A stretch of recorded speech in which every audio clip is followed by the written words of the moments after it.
Noah Emmerich, man. It's so good to finally get to meet you. How you doing, dude? Good, thanks. Nice to meet you. Obviously, there is a lot of buzz going with Suspicion. I actually got to watch the whole season, but so the Oh, evening will be between the two of us for now. Can't wait till everybody uh-huh. gets to see it. But what was it about this series wanting to get you, to do this? I mean, was it teaming up with like Chris Long? Because I know y'all did the Americans together. I mean, that probably had to Yeah, play a big part into it, right? that was a huge part. I mean, that was what opened the door. Chris called and said he had this show he was working on and he thought it'd be a good fit for me. So I was predisposed to be interested already because I love Chris and, we have a great working relationship and I was excited. And then I read the first script and I was in, it was a thrilling read. I was completely hooked.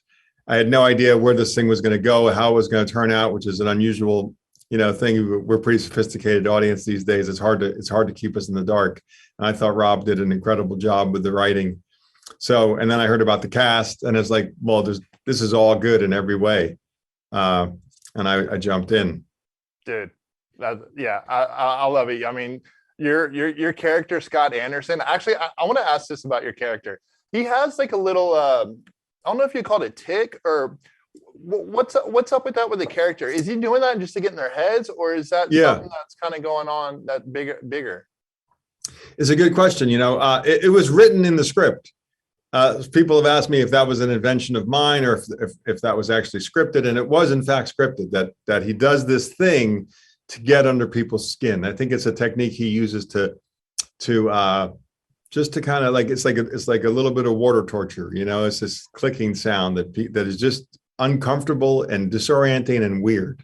Yeah. And I think he's kind of a hard charging, aggressive interrogator, and he's frustrated by the British approach to this interrogation. It's just more laid back and gentle and a little subtler. And he thinks they need to be pressured harder.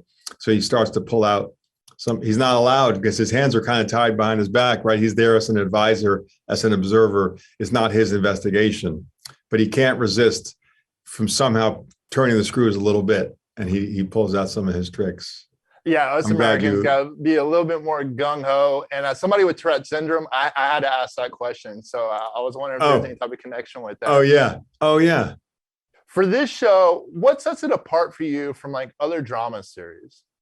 I love the international element of it. I love the sophistication of the writing. Like it really, like I said before, it's really hard to know what's going on. It's really hard you can't be ahead of the writer on this one. You think you're going to figure out. I love a show that keeps me on the edge of my seat, that keeps me guessing, that surprises me, and that's thrilling and sexy and fun.